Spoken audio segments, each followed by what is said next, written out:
Hello guys! Welcome sa aking walang kwentan channel. So nandito naman tayo para sa panibagong video natin.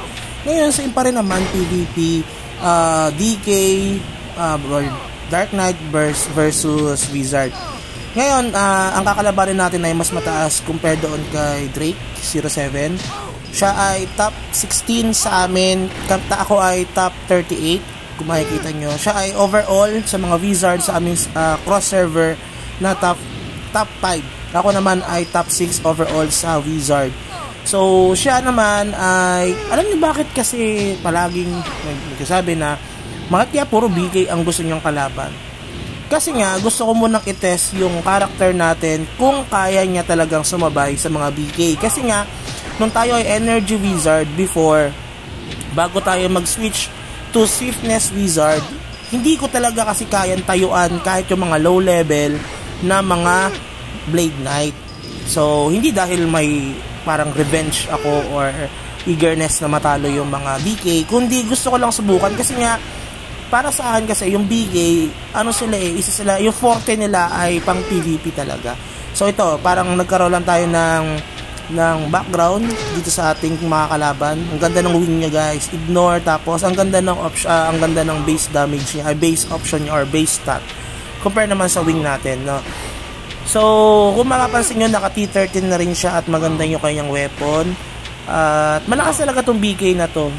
Sabi ko nga sa inyo, hindi ko lang talaga alam kung bakit si N360, ang lakas talaga niya. Medyo mas mababa yung ranking niya dito compare dito kay Skade. Skade ba ang basa sa kanya, no? O Skade.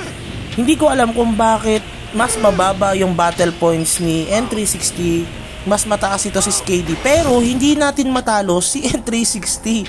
So kakaiba yung building ng kanyang character si N360. Malaki yung future nun ni N360. Compare naman sa atin, tignan nyo, tayo ay top 36 ata overall sa mga cross server laban doon sa top 16.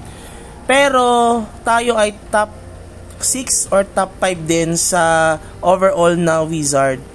So, parang bumaba tayo ng battle points simula nung nag-swiftness tayo. Pero mas kaya natin kalabanin yung mga Blade Knight.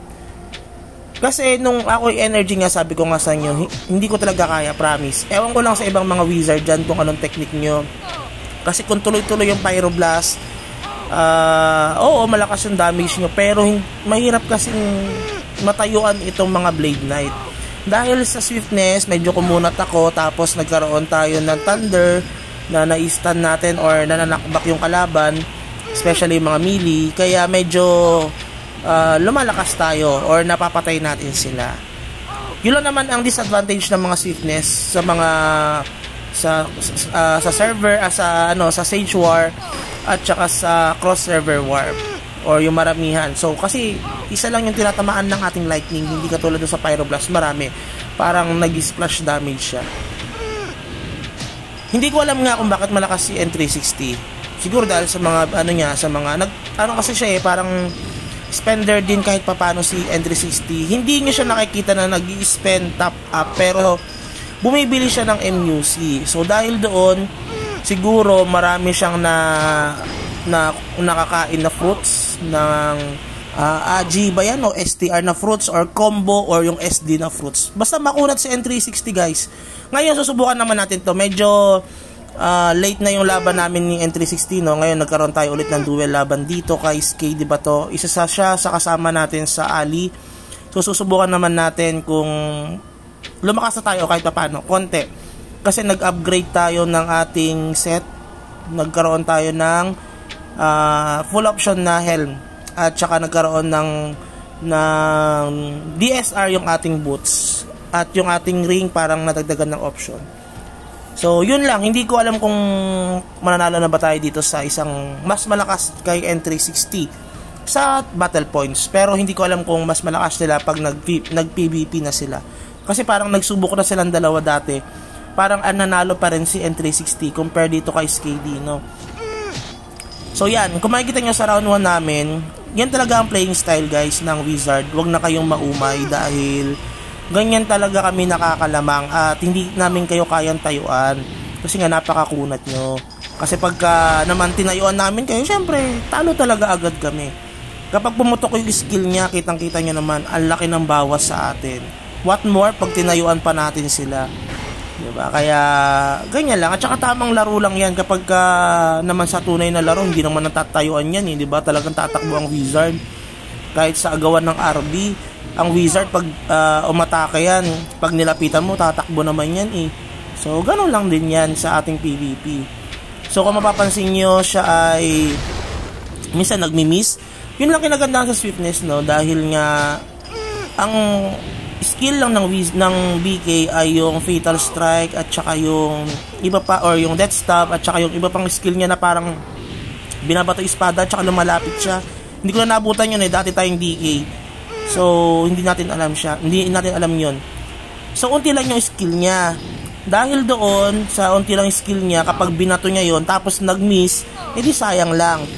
Kaya, yun yung advantage natin. Ang problema, kapag pumasok yung skill niya, durog tayo, di ba? Dahil nga malakas yung bawas sa atin. Kaya nga iniiwasan natin yung mga DK kapag nung tayo ay energy wizard dahil hindi natin sila kaya talaga. Sa akin lang kasi kahit naman siguro si Jejen nung naglalaro noon, nakita ko yung laro ng wizard noon compare sa mga BK noon. Hindi kaya ng wizard kahit mas mataas ang level ni Jejen compare dun sa ibang mga Blade Knight. Kaya nag-switch din tayo sa Swiftness Wizard dahil nga gusto nating subukan. May experience itong lakas ng Swiftness Wizard na kayang tumapat or tumalon ng mga BK. Okay? At saka yung sinasabi nyo guys, si Bunhub, si Banlag dati yon, no? Kasama natin sa server yon. Top 4 siya, ako ay top 8. Spender kasi din siya, no? Bukod sa spender, magaling siya mag-build ng character. At magaling siya sa PvP. Siya nga yung nagturo sa akin ng ibang mga mga diskarte dito sa MU Monarch, no, dahil nga siya mabait din naman yon kahit na inaaway niya yung iba nating mga kasama dito sa MU Monarch. Syempre, mga ibang bansa. So, syempre hindi man papatalo ang mga Pinoy, 'di ba?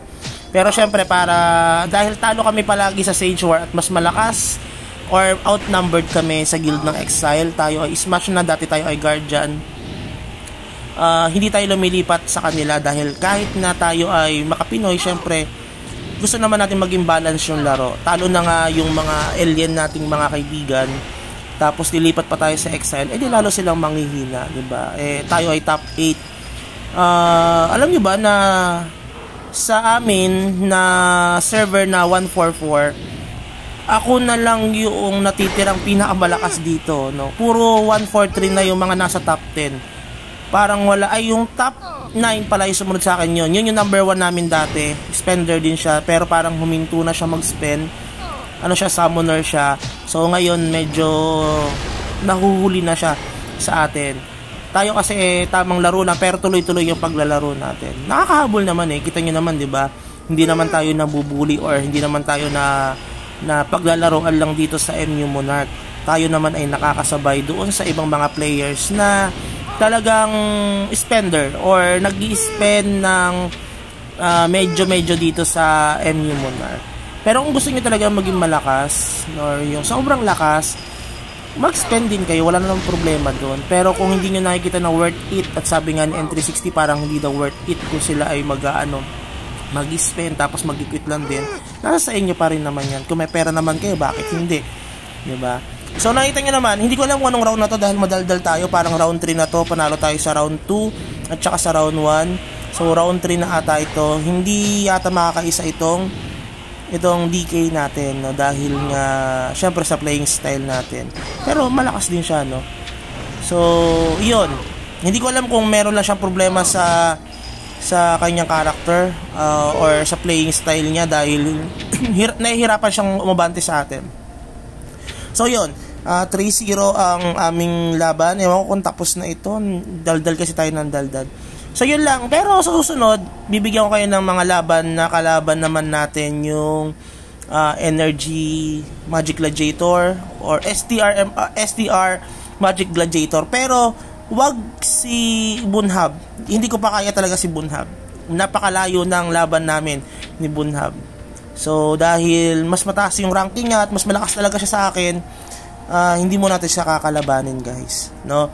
Iba muna yung siguro aakitin natin from rank 38 ako ngayon or 36. Aakitin natin, unti-untiin natin yung mga nasa high ranking bago tayo tumalon sa sobrang taas pa na mga ranking. Kasi syempre, hindi naman natin kayang talunan yung mga ibang sobrang lalakas na or sobrang gap ng battle points sa atin. Yung mga halos kadikit lang natin, guys, no?